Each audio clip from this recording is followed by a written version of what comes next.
अस्सलाम वालेकुम बेटे, अब आवाज आ रही है आपको? There was some network issue, I reconnected again. बेटे अब आवाज।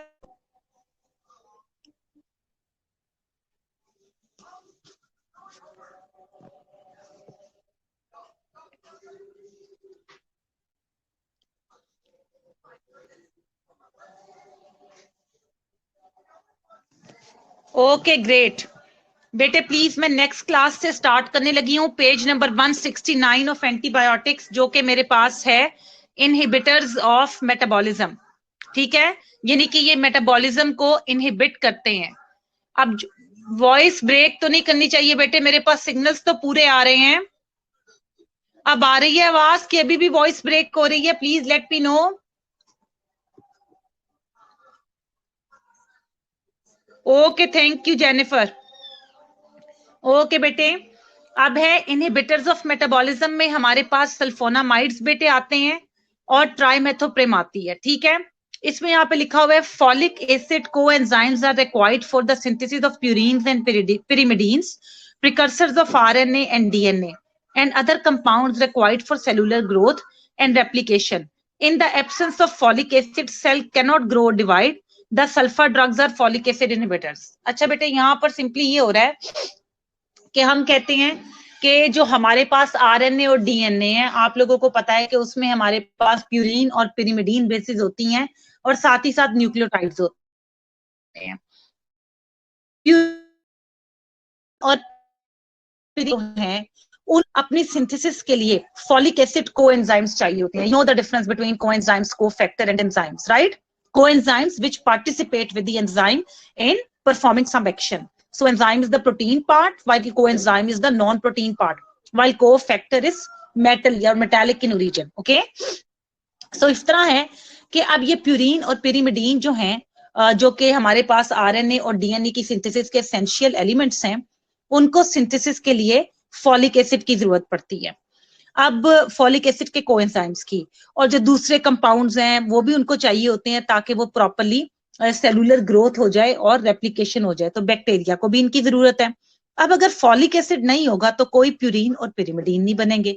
प्यूरिन और पिरिमिडीन नहीं बनेंगे बेटे, तो इसका मतलब है कोई डीएनए एंड आरएनए सिंथेसिस नहीं होगी, प्रोजेनी आगे नहीं बढ़ेगी, कोई प्रोटीन सिंथेसिस, कोई replication of the genetic material नहीं होगी।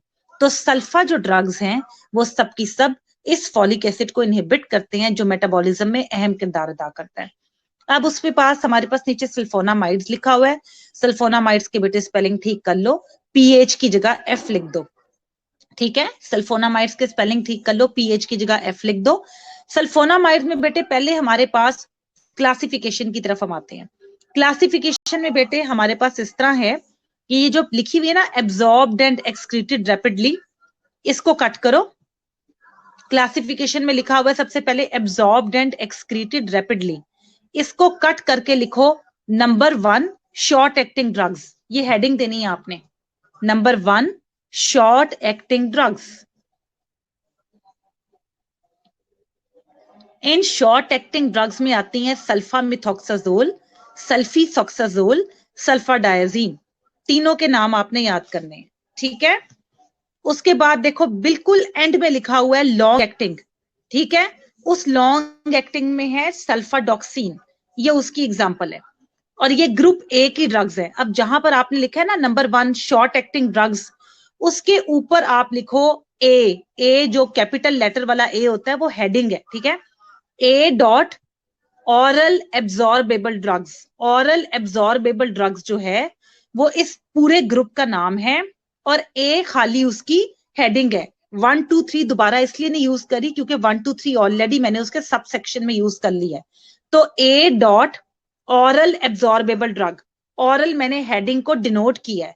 एब्जॉर्बेबल ड्रग की दो टाइप होती हैं, शॉर्ट एक्टिंग ड्रग्स जिसमें आती है सल्फामिथॉक्साजोल, सल्फीसॉक्साजोल, सल्फाडायजीन, और नंबर 2 लॉन्ग एक्टिंग ड्रग्स जिसमें आती है सल्फाडॉक्सिन। ये दोनों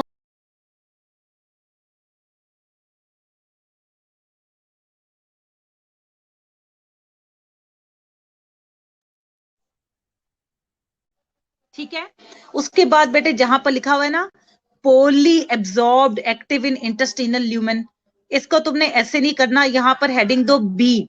बी मतलब हेडिंग का नाम है, B oral non absorbable drugs, और जो ऑरल ड्रग्स हैं बट नॉन एब्जॉर्बेबल हैं, मतलब ऑरल रूट से वो है सल्फासेलाजीन, सल्फासेलाजीन वगैरह के ऊपर, ये ऑरल नॉन एब्जॉर्बेबल ड्रग है, सॉरी वो सिल्फर सल्फाडाइजीन है, सल्फासेलाजीन इसके अंदर आती है,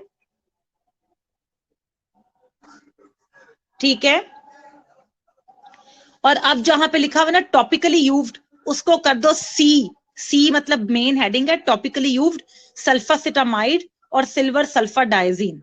M I clear now?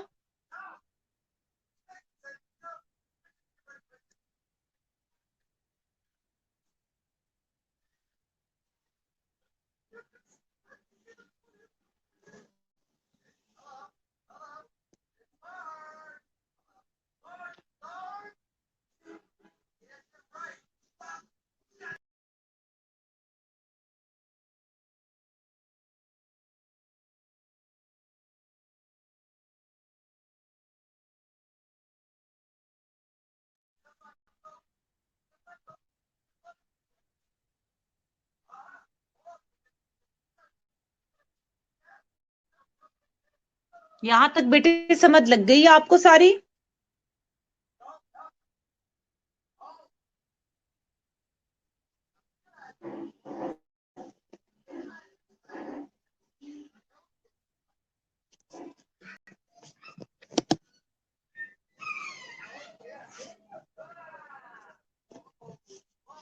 Okay great बेटे, यहां पर हमारी हेडिंग्स खत्म हो गई है और भी हो गया है कि इन मेटाबॉली वो है कि वो सल्फर ड्रग्स है मोस्टली, यानी कि उनके केमिक स्ट्रक्चर में सल्फर लगा होता है और वो फॉलिक एसिड को हिट करती हैं।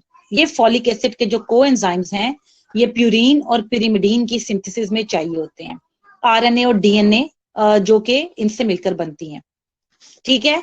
अगर ये नहीं उनको मिलेंगे तो इसका मतलब है कोई प्यूरीन और पिरिमिडीन नहीं बनेंगे, आरएनए डीएनए नहीं बनेंगी, कोई सेलुलर स्ट्रक्चर नहीं होगा, रेप्लिकेशन नहीं होगी, and nothing will happen at all. तो ये हमारे पास इसका एंड हो गया। फिर हमने इन सल्फोनामाइड्स को क्लासिफाई कर दिया। पहले हमने बोली ऑरल एब्जॉर्बेबल ड्रग पहली क्लास है, उसके अंदर फर्दर दो टाइप्स हैं, शॉर्ट एक्टिंग और लॉन्ग एक्टिंग, ये एग्जांपल्स हैं। फिर उसके बाद सेकंड क्लास है ऑरल नॉन एब्जॉर्बेबल ड्रग, उसमें सल्फासेलाजीन आती है। और फिर है थर्ड टॉपिकली यूज्ड ड्रग जिसमें सल्फासिटामाइड और सिल्वर सल्फाडाइजीन आती है। सारा मैंने रिपीट कर दिया है बेटे। अच्छा, मोड ऑफ एक्शन की तरफ मैं आ रही हूँ प्लीज, ठीक है। Sulfonamides inhibit synthesis of DNA and therefore prevent certain bacteria from replicating by the following mechanism. ना ही जो है वो डीएनए बनेगा, ना ही बैक्टीरिया को मिलेगा डीएनए फर्दर रेप्लिकेट करने के लिए, और यूं सल्फोनामाइड डीएनए की सिंथेसिस को इनहिबिट कर देंगे। अब आगे क्या होगा? DNA synthesis require thymidine which is formed with the help of folinic acid, ठीक है। जब भी डीएनए की सिंथेसिस होनी है उसके लिए हमें थाइमिडीन की जरूरत होती है, प्यूरीन एंड पिरिमिडीन बेसिस, तुम्हें याद होगा थाइमिडीन, यूरेसिल, ये वो एडेनिन, गवानीन, ये उनकी बात हो रही है, ठीक है। अच्छा जी, अब ये है डीएनए ने बनना है, डीएनए को जो बेस चाहिए वो थाइमिडीन, जो कि आरएनए में यूरेसिल से रिप्लेस हो जाती है, और इस थाइमिडीन को जरूरत पड़ती है फॉलिनिक एसिड की। अच्छा, जो फॉलिक एसिड है ना वो एक्टिव फॉर्म नहीं है, फॉलिक एसिड रिड्यूस होता है, रिडक्शन का मतलब है addition of hydrogen, folic acid के अंदर हाइड्रोजन लगता है तो वो फॉलिनिक एसिड में बन जाता है, और ये फॉलिनिक एसिड एक्टिव होता है, फॉलिक एसिड नहीं, ठीक है। अब फॉलिक एसिड जो है उसके स्ट्रक्चर में एक कॉन्स्टिट्यूएंट है पाबा, पैरामाइनो बेंजोइक एसिड। जैसा कि हम कोई बिरयानी कोई चीज बनाते हैं उसके अंदर ढेर सारे इंग्रेडिएंट्स डालते हैं, तो मैं उसके अंदर कोई एक इंग्रेडिएंट ना डालूं तो वो बिरयानी फिर कंप्लीट बिरयानी नहीं होगी। इसी तरह फॉलिक एसिड के अंदर ढेर सारे कॉन्स्टिट्यूएंट्स हैं, उनमें एक कॉन्स्टिट्यूएंट का नाम है पैरा अमाइनो बेंजोइक एसिड, जिसका कि शॉर्ट फॉर्म पाबा है। सल्फोनामाइड्स जो हैं इस पाबा से मिलते जुलते हैं, यानी जैसा पाबा दिखता है ना, सल्फोनामाइड्स को भी हमने उसी की शक्ल को, उसी के स्ट्रक्चर को ज़हन में रखकर बनाया है। अगर उससे मिलते जुलते हैं सल्फोनामाइड्स तो इसका मतलब है स्ट्रक्चरल सिमिलैरिटी हो गई पाबा से। तो अब क्या होगा? सल्फोनामाइड्स कंपीट करेंगे सबस्ट्रेट के लिए for the enzyme dihydropteroate synthetase thus preventing the synthesis of bacterial folic acid. अब क्या होना था? होना ये था कि एंजाइम जो सबस्ट्रेट है उसने जाके एंजाइम के साथ लगना है, ठीक है। एंजाइम है डाइहाइड्रोटेरोएट सिंथेटेज, तो उस डाइहाइड्रोटेरोएट सिंथेटेज में एक्चुअली जाके लगना था फॉलिक एसिड ने, लेकिन पाबा ने लगना था फॉलिक एसिड के अंदर। पाबा की जगह फॉलिक एसिड नहीं लगा, जबकि सल्फोनामाइड जाके स्ट्रक्चर में लग गए, और सल्फोनामाइड ने कंपीट किया फिर उस एंजाइम की एक्टिव साइट के लिए, उसको ऑक्युपाई कर लिया, और यूं हमने बैक्टीरियल सिंथेसिस को रोक दिया, ठीक है। यहां पर मैंने मोड ऑफ एक्शन आपको कवर करवाया बेटे, 5 से 6 मिनट दे रही हूं।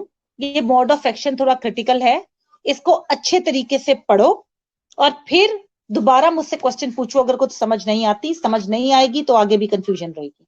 2 बज गए हैं, मुझे 3 बजे वाले सेक्शन में ऑनलाइन होना है। मैं अब ऑफलाइन होने लगी हूँ, ऑफलाइन होके फौरन ही ऑनलाइन हो रही हूँ, क्योंकि ये ऑटोमेटिकली वरना लॉग ऑफ हो जाएगा, ठीक है। मैं बंद करके अब 3 बजे वाला सेशन क्लिक करके तो